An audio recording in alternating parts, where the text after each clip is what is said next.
Non-invasive, and it causes no injury to brain tissue. That's the magic of photomedicine, which is the use of light to detect, diagnose, and treat diseases such as Parkinson's disease and even arthritis. You see, the near-infrared light at a wavelength of about 830 nanometers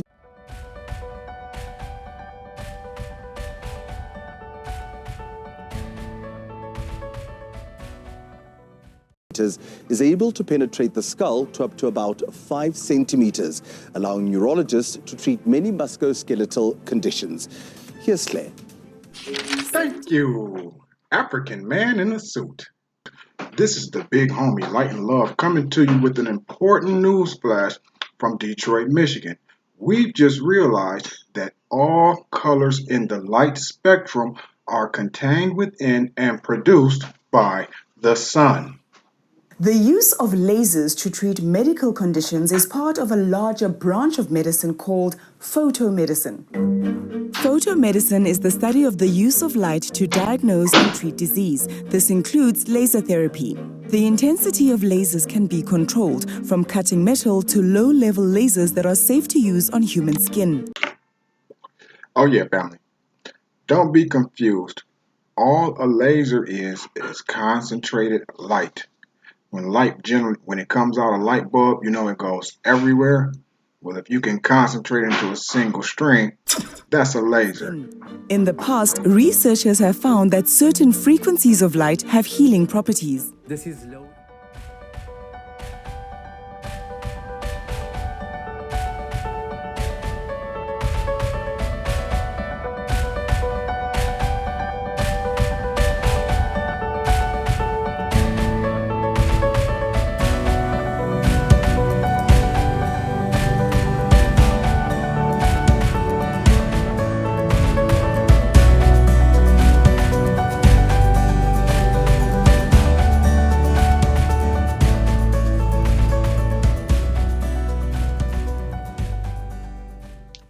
We got to understand who and what we are.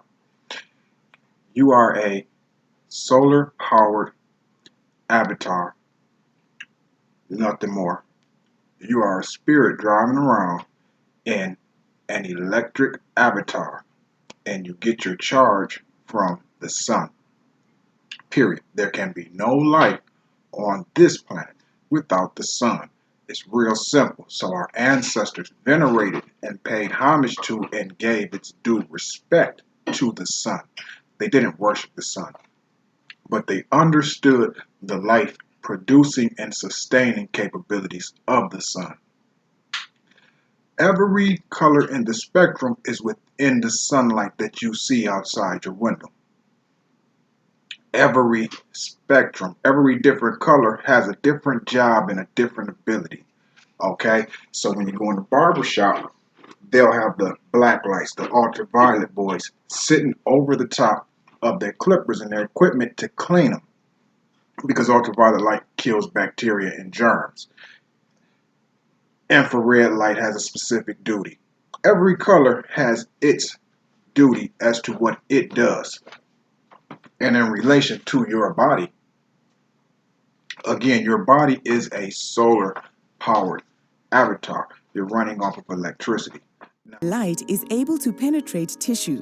Light consists of photons that are like packages or bundles of energy, and when they penetrate tissue, they interact with the mitochondria found in every human cell. Okay, let's get into this real quick. Let me read from, can y'all see this? Melanin, The Basic Guide to Knowledge of Self by Baba Lawrence. Okay? Since we understand photons to be energy, energy is the ability of a physical system to do work. It may be stored up energy or moving object energy. It provides the strength and vitality required for sustained physical or mental activity. Energy exists in various forms such as heat, sound, electrical, light, or other forms. Okay? Now let's go over here. Light energy characteristics. During photosynthesis, plants use light energy to create chemical energy. All right, light is made of tiny photons that contain lots of energy. The intensity of photons is dependent upon the amount of energy they contain. Basically, I'm going on and on about photons, light energy, and energy so that we understand that at your basic, simplest, most natural form, you being an solar-powered electrical being, you are actually filled with energy from the sun. That is the energy that you move off of. So every move you make can be attributed to actually the sunlight. The absorption of the sunlight by your body is the first thing that starts everything else. Now, us people of color have a harder time absorbing the sun than other people because we have this melanin. So it's a double-edged sword, which means you have to get out and actually get in the sunlight and absorb that sun. That's why our ancestors practiced sun gazing. Yes, you can look directly at the sun with your melanated eyeballs, okay? Just start at 5-10 minute increments until you get used to it, right? So, being it's so difficult to absorb the sun rays through our melanated skin, our ancestors were in the practice of going topless. Understand, the sun must hit your unclothed skin in order to actually penetrate and do what it needs to do. This whole process of life, of healing our cells and fueling our avatar begins when the sun hits your bare flesh, not your clothed flesh from going to and from the car, in and out of the stores, and oh, I got sunlight, look, I got a little bit darker because the season changed, okay? You actually need 30-40 minutes a day of sun on your bare skin. The fact that we don't practice that nowadays is the reason why we have such high diabetes rates and all of these other illnesses, which they'll tell you come from this and comes from that. They all come from lack of the sun. Every one of them falls under the heading of lack of sunlight, because if your body cannot get vitamin D, how does it get any other vitamin? How do you not get sick is a better question. The sun is the only place in the known universe where you can get vitamin D from. Okay, so you'll see it supplemented in small increments in milk, and they'll tell you that you can get a little small bit from a certain fish. The sun is the only place in the known universe where you can get vitamin D from.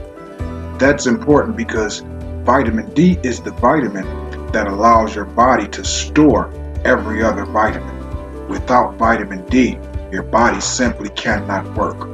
Okay?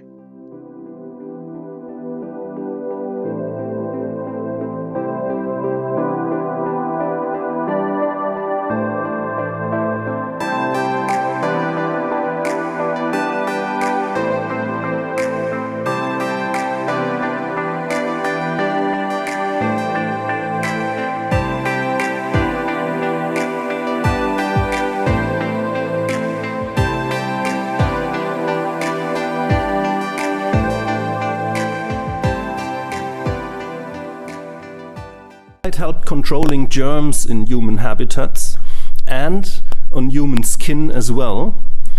For example, this has been used in ancient Egypt. The systematic use of sunlight for medical purposes is reported from ancient Greece and Arabia. Natural and artificial UV was the most successful treatment modality against diseases of darkness until the 1950s. Tuberculosis, for example. Here is an appliance for milk fortification. Here you can see sun lamps for group treatment. This is the way to the pit head bath, flanked by quartz lamps. So the coal miners, they had to go like that, naked, of course. And so they got their UVB radiation dose every day. But not because they were staying healthier. they could produce much more when they had enough vitamin D in their system. And the UVB radiation and UVA radiation increases the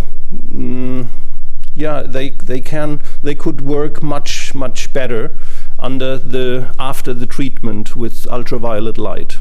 Here you can see a central artificial mountain sun, and the artificial UV could replace real sunlight if not available, but most of the physicians working with phototherapy found that sunlight was superior compared to the artificial light, and this could be explained when you look at the spectral distribution here, the line spectrum, mostly from Mercury, and here the solar spectrum, which is much more continuous and contains even more of the visible and longer wavelengths of the spectrum. So the summary of the past is that history demonstrates that natural as well as artificial sunlight can act as a major interventional tool to prevent and heal devastating diseases when used with diligence. Our ancestors had the skills, knowledge, and technologies to deal with the sunlight in all climate regions of our planet. Some knowledge which has vanished in many of the human brains.